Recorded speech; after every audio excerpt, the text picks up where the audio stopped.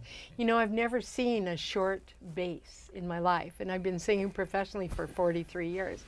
So this is John's sound, and we're going to do a descending scale hum so you can feel the sound, John, and we can hear the range of your sound.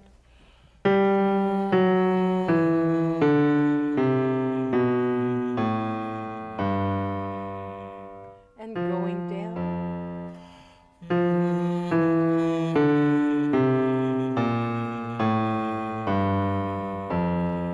And that's about where Don's voice ends. But remember, John is a basso profundo, so listen to this.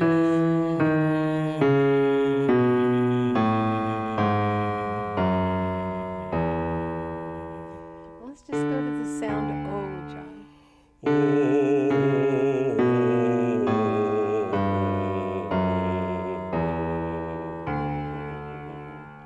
Man, that's low.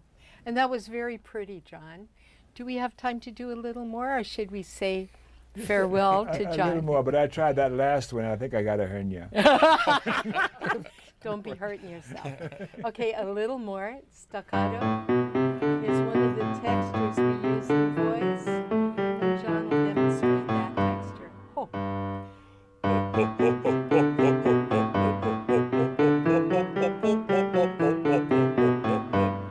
And portamento is another fluid exercise, and it's a slide.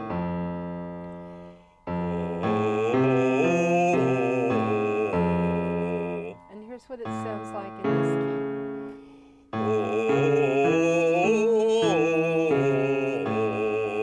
And then there's volate. Volate is fast or flowing. And this is like laughing. Ha. Use this in Mozart and Bach. And lots of jazz. Thank you, dear John. That was wonderful. Oh my God. Thank you. Excellent work. And now, thank you, John. Betty? Yes, and we'll put a mic on you, Betty, so that you and I can visit Thanks, for a John. bit before we hear your lovely voice. And I always am excited when you're about to sing. Yeah, it's a hard act to follow.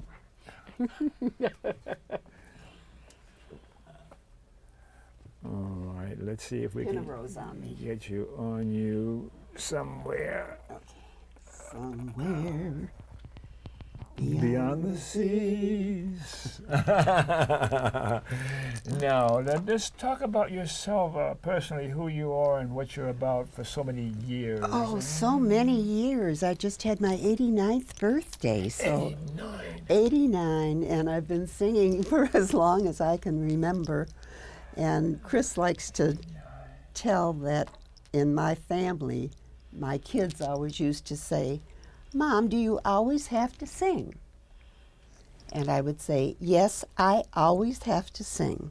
So that's the basis of my singing. I come from a musical family, but I have no musical training per se, other than minuet and G when I was playing the piano when I was 10 years old. So that's as far as I went there. But singing was always very important to me. What part of the country were you born in? I was born in Canada. I was born in Windsor, Ontario, Canada, and eventually moved to Detroit. And I had a strange upbringing, but I came out okay.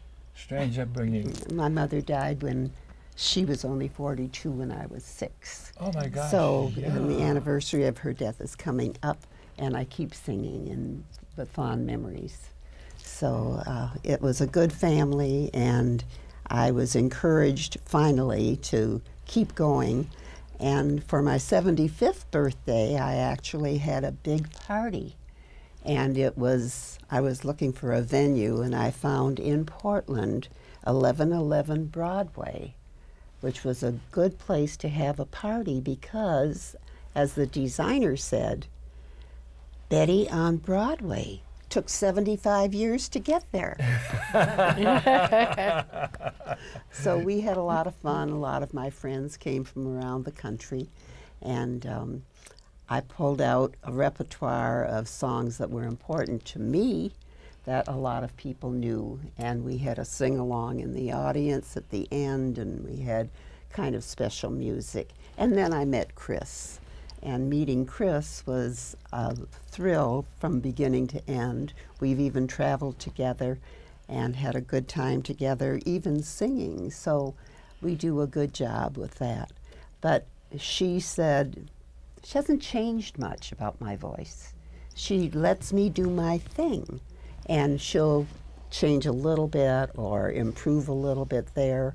But essentially, she said, well, you sound sort of like Julie London or this or that, but I really sound like Betty Harris. So we do it my way. How about your family, your children or grandchildren, or those people? Are they musical? Well, my family was musical, mostly piano and violin. And my father gave up on some of the violinists in the family. But my sister actually was a registered nurse, but she also has a degree from the the Toronto Conservatory of Music. And I remember because she was considerably older than I, and when she needed help getting to the ladies' room, I would be outside, I'd escort her in, but I would be outside the booth, and I'd be singing away, and she said, somebody out there has such a sweet voice. And I thought, she really doesn't even know what I sing these days. But she was a very nice person, and the family has been very supportive. There aren't too many of us left. At my age, I am the remaining of 5. Yes. So the last trip you and Chris were on together, anything happened there that's worth reporting to the viewers? I think so. Lay it on me. I think so. Number one, we shared a room, and that was fine, because Chris does her meditation, and go on, keep going. Chris does her meditation, and I would do my bathroom toilette while she was meditating. But she would say to me, don't sing while I'm meditating. I said, okay. Seal up the mouth. So, but we did more than that. I introduced Chris to karaoke. She had no idea what that was. After all these years? She probably didn't tell you, but she won. Yes, she did. She couldn't hold it back. She won. Of course. But one of the reasons for this trip is that the entertainer on the trip in the piano bar was a personal friend. And he knew we were coming, and he was pretty prepared. And I could take a piece of paper. I'll pull this out. And I handed him something, because I like to have fun with music. I change a word here and there, just one little word maybe, like, because I sing with a chorus that entertains in senior centers, I do funny things. And if the sun is shining in Portland, I'll sing Blue Sky. If it's raining, I do, I know why there's no sun up in the sky. It's Portland weather. So just that one extra word gets a little chuckle from the seniors that are in the audience. But with David, I had taken with me some music, and I had this one that was all folded up, because I have fun with the words, and I do parodies. So the song is not necessarily as written. The music may be as written, but there's enough change in the lyrics to make it sort of my own. So I had this one song for the pianist to play, and I gave it to him, and it was all folded up like this. And he said, you gave me this for me to play with? I said, you can do it, David. You can do it. So we did, and we had a lot of fun with that song, because it was one of the parodies. And Chris got up to sing in the piano bar as well as the karaoke. She also learned how to do a hula. Oh. It was fun. Well, you're lucky we've got a limited amount of time, because we'd have you hula for viewers today, too. Thank God we're out. Let's stop talking now so that we can hear your voice, okay? Okay, hear my voice. So about Betty, Betty's the best jazz singer that I know. Betty and Don, you ain't bad yourself, kid. Don is a very good jazz singer. Betty's got the style, and she's got the smile. So Yes. Betty's going to do for you, Georgia, her version. I have to tell you a little bit about this song. Because Okay. actually, it has very special meaning for me because I was married in Georgia at Fort Benning during World War II. I was an 18-year-old bride. You can do the numbers. You'll see how I got to be 89. So it's just a special one. Georgia, Georgia, the whole day through, just an old sweet song keeps Georgia on my mind. Georgia on my mind each day. Georgia, the sound of you comes as sweet and clear as moonlight through the pines. Other arms reach out to me, other lips smile tenderly, but in peaceful dreams I see the road leads back to you. Oh, Georgia, Georgia, no peace I find, just an old sweet song keeps Georgia on my mind.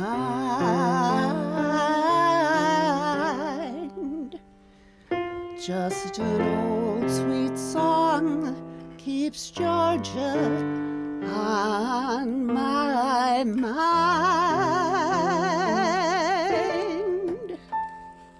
Forever.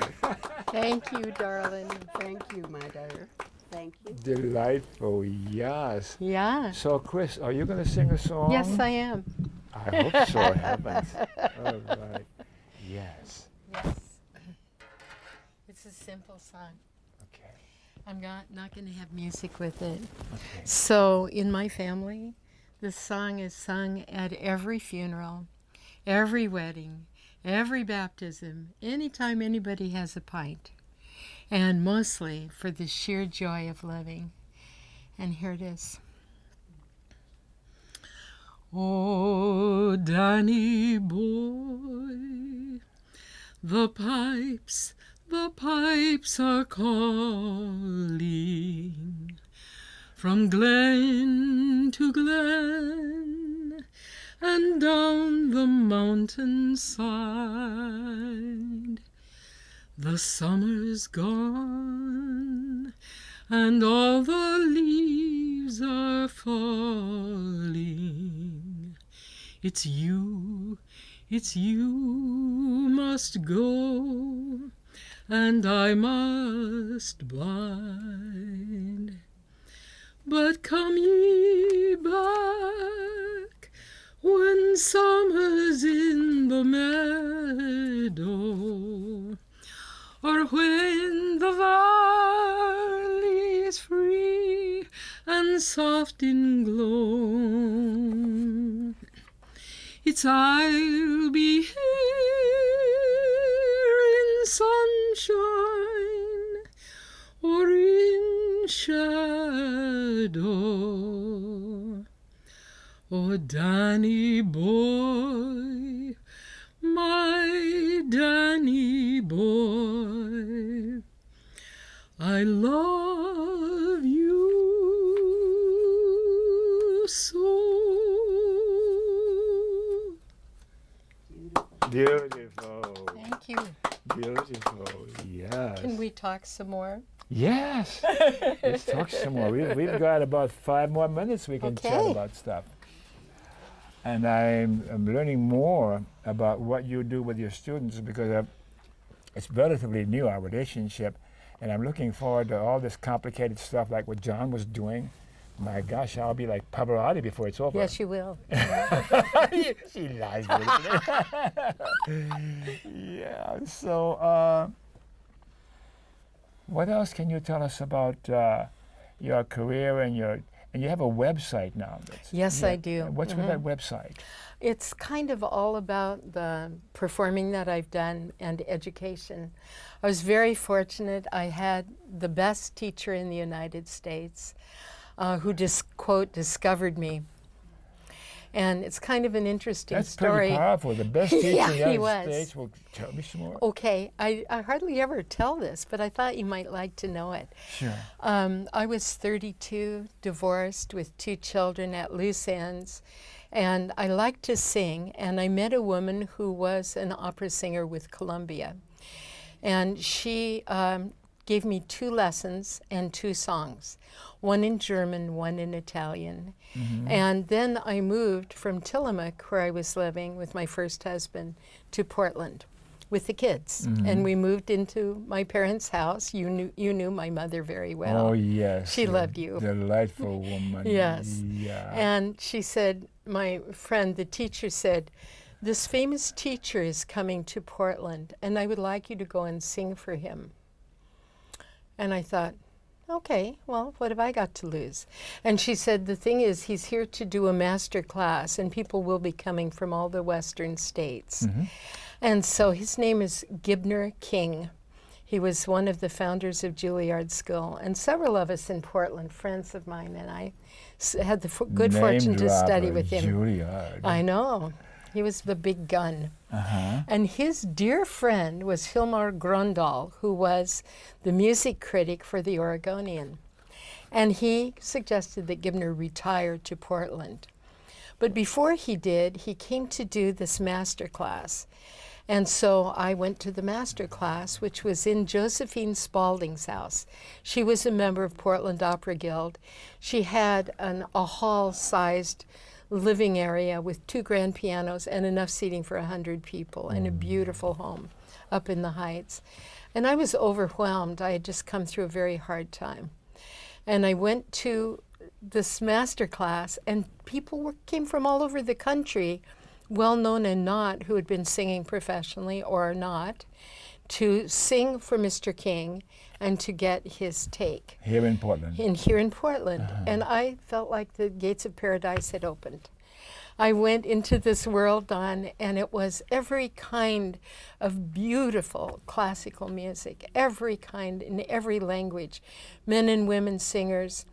And I didn't participate in that. I wasn't advanced enough. But I did take a private lesson with him, which my friend, whose name is Maria Novak, she's a wonderful Portland singer, now retired, lovely person. And she said, go and sing for Mr. King. So I was nervous as a witch. I had seen him chop these divas down to their ankles, you know, kind of like chopped on television, you know. He did that musically. And so anyway, I only knew these 2 songs. And I went in to see him, and he said, fine, so what did you bring? And I sang my 2 songs. And he said, what else did you bring? And I said, that's it. I don't know anything else. He said, what? Who are you? And I said, well, my name is Kristina Carlson, and I'm, you know, I just came to your master class. I wanted to see. And he said, oh, my God. And he got on the phone. He canceled his day. And he said, sit down. I don't care what's happened to you. You are a singer. You are one of the half-dozen best mezzos I've ever heard, and you're going to have a career. And he got on the phone, and he got me a scholarship to Portland State, a scholarship with Brunetta Mazzolini, who is a very famous teacher in Portland. And he said, I want you to study, go to school. This is what you're to take. I'll be back in a year, and you'll study with me. And I want to meet your parents. He wasn't mincing words. No! I said, okay. So he went home with me, and he met my father and mother, and he said, this young woman is very, very gifted, and we all need to support her because she will have a career in music. And it's important that she sings and that she passes it along to other people. Well, I had a lot of fun singing. Now I'm passing it along. How many years ago was that? That was in 1972. That was a while ago, wasn't it? Yeah. I've had a lot of fun. I've sung all over our country and in Europe and in Asia, done a lot of PBS. Had a good time. Are you singing in public now, other No, than your not very. teaching? No, my joy is teaching Okay. and being with you and you. And thank you so much for having us today, Don, and letting us open our hearts musically. It's wonderful. Thank you so much. Now, we have a minute or so left, minute or two left. Any final words for the viewers who are watching this show? What can you say to them that would be useful for them about music, and anything else that comes to mind for you that would be useful for them? Thank you. Sing. Sing. Sing. Open your heart. Let your voice out. Sing. That's it, yeah. So I'm so glad you came, all of you, and we're looking forward to the next time we'll do a show like this. And I'll learn some more from watching. I was torn between appreciating what you were doing and the singing and hearing you and experiencing, and being aware that I'm hosting this show and I've got my crew I'm concerned about, and I was having a hard time, but I finally decided to let go and listen. Particularly, John, when you were doing all the exercises, I wanted to do the exercises too. Good. Well, one of the things I would like to do is start a male quartet, by the way. That's next. That's next. I'd like to start a guys group and have you do everything from rock and roll to classical music. I think it would be really, really fun. And I'm talking the Temptations, honey. Oh, yeah. Well, Mr. E, do you have a couple of public service announcements before we sign off? Because Chris and I will go on forever and ever.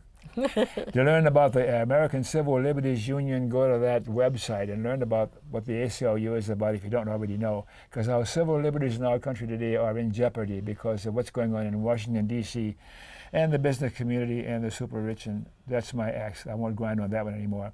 We got to end corporate personhood so that we can say that corporations are not persons and money is not speech, so we can take our country back. Yeah. What else do we have, Mr. B? Oh, I got to thank you for watching, and I do thank you for watching and being entertained along with me. And remember KFC, not Kentucky Fried Chicken. Dr. Don's KFC, kind, friendly, and charitable. That's important. Be kind, be friendly, and be charitable. And during the course of the day and during the course of the week, occasionally those words come back to me, and I dwell on one of them for a moment and say, am I that today? And I'm still getting better at it. Especially when I have friends like you. Thank you so much. Thank you, love. Good night.